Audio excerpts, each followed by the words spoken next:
Hi, okay, so welcome to my supermarket tour. I know there can be a lot of confusion on how to read labels, how to know which type of product to buy, what to fill your cart with, all those different things. So I figured I would take you through a little tour of the supermarket, show you some little hacks, tips and tricks, and things that can make it easier as you go shopping. So usually they keep all of the produce right when you walk in. And this is the section that we'll want to spend most of our time. These are things that grow from the ground, so vegetables, fruits, lean meats, and that's where we'll want to have the majority of our diet sourced from.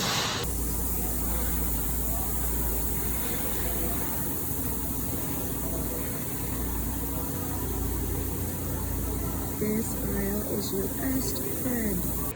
My favorite types of fruits to get are berries, blackberries, blueberries, strawberries, raspberries, a mix of everything. They're all really good. They have a lot of nutrients and they're just super delicious. So these would be my go-to recommendations in terms of fruit. Apples are another one of my favorite fruits.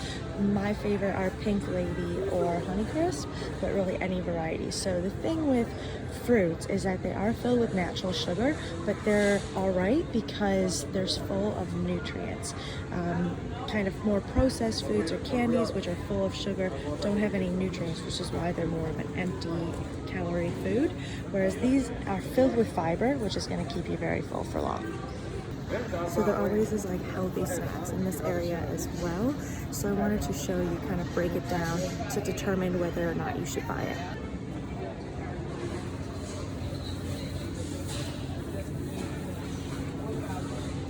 Okay, let's look at these clean snacks.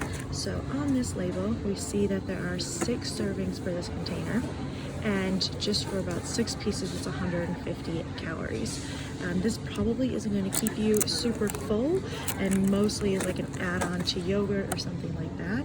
So if you think about it in that, 150 calories isn't really going to keep you sustained, and it's quite high for a snack that you're going to add into something else. So I would say maybe this one's a pass. And also, it's hard to only eat a 1/6 of this. I mean, it tastes so good, and there's so many in there, it'd be hard to stop at 6. Looking at the dates, which are basically all sugar, which is why it tastes so good. So just for 2 to 3, seeing that there's 140 calories. And then if we look down here, we see 33 grams of carbs, but 30 of those carbs are from sugar. So this is basically almost all sugar and isn't going to keep you very full. One thing I really like to buy are sausages, so I'll take you through how I make a decision on which sausages to buy. Okay, so for example, if we look at these 3 versions, first let's look at the Meyer chicken sausage. The first thing I'll look at is the serving size. So that's 1 link, has 6 grams of fat, 1 carb, and 12 protein. So decent protein, not too bad in calories.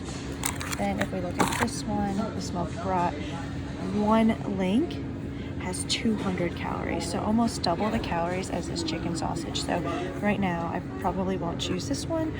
There's a lot of fat, 18 grams, so that's where the calories come from. So to me that really isn't worth it just for 1 sausage. Then if we look at this one, I love this brand, Alfresco. It's one of my favorites, but it's even less. So 1 link is only 80 calories and 4.5 grams of fat versus the 6 grams of fat for this Meyer chicken. So I would choose this. So here I have 2 different packets of ground beef. This is 80% lean, and this one is 90%. This one is a lot cheaper, $5, $7. And I'm looking for, first and foremost, our calories per serve. Per serve is 290 calories. There are 23 grams of fat, meaning that most of this is from fat, 210 calories. If we look at the more expensive, the 90% lean, we see that the calories are only 200 per serve with only 11 grams of fat. So they cut down the fat by about half, so you're saving 100 calories. So in this case, I would get the 90% lean.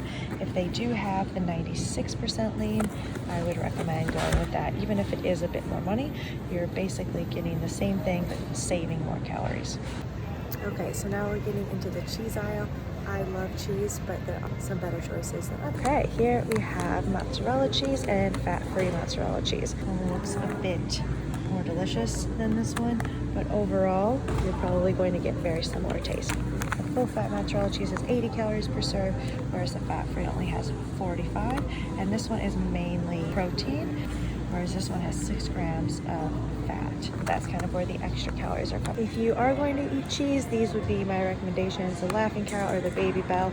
Both are individually packaged, so it's really easy just to have one serve, and for one serve it's only 30 calories. This one's about 70 calories, 6 grams of fat, and 5 grams of protein. So both of these are really good options, and if you want to, get the light variety just because that's a little less calories. String cheese is a great snack option. When it comes to yogurt, especially in America, we have so many choices, which we're really lucky, but it also can make it really confusing. So my favorite is the Light and Fit.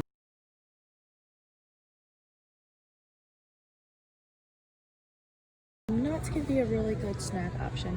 Just definitely want you to be aware of how many calories are in nuts. I would recommend getting them separated into 100 calorie packs. One serving of nuts is usually about 10 to 15 nuts, so it's not very much and really easy to overeat. We looked at these almonds with some salt on them. There's 16 servings for this container with 117 calories and just 28 nuts, so that's basically like 2 small handfuls of nuts. Popcorn's great. I really like this Skinny Pop brand myself, and I usually buy them in the individually packaged. In terms of syrups, definitely go for the sugar-free or lower calorie syrups. You're just wasting tons of calories. And the full-fat original syrup has 100 grams per 30 milliliters. Which is basically 2 tablespoons, and then the sugar-free only has 10 calories, so you're saving tons of calories there. The sugar-free version, again, 15 calories, so either of these two would be a better option. 100% pure maple syrup, that just means 100% sugar. 26 grams of carbs, 26 grams of sugar. This is pure sugar, which is why it tastes so good. Foods like oats, there's tons of different varieties to choose from, but what I recommend is just getting actual oats, whether that's steel cut, instant, or rolled, and then adding your own topping. Okay, the cereal aisle, one of my favorite aisles. So the things to keep in mind here is that a lot of things just have good marketing on them. This one says 10 grams of protein, which isn't bad. When we flip it over, we look and see that a small, first of all, serving size on cereal, I'd recommend weighing it out because it's smaller than you think. Look up and see how many carbs there are, and then compare to how many sugars. We want a very big ratio. We want most of the carbs to be from whole food sources as well as fat. Smaller amount of sugar, so that's about 1/3 of the carbs are sugar. I would say that one's okay. We look at things like Honey Bunches of Oats, which are my favorite cereal. First ingredient is corn, then we have our whole grain wheat, and then sugar, so that's probably why these are so tasty. Same thing over here. This is basically covered in sugar. Smart when choosing your cereals and choosing the serving size. My favorite snack are rice cakes. I love these rollers. I think they're really delicious. At this store we don't have a lot of different varieties of rice cakes, but I think all of these are really good snacks because they're not super sweet or super addictive. But peanut butter's great. I don't know if you expect me to say get the natural version that's just peanuts. That probably would be better, but I have a love for Jif, so that's the kind I buy. I just make sure to be very aware of the serving size, weigh everything out, because it's super easy to overeat. You can see peanut butter is really high in calories because there's a lot of fat and carbs, not so much proteins. And at the labels you'll see that it's mainly fats and carbs. So while this isn't a bad food, just have it in moderation and make sure to measure it out.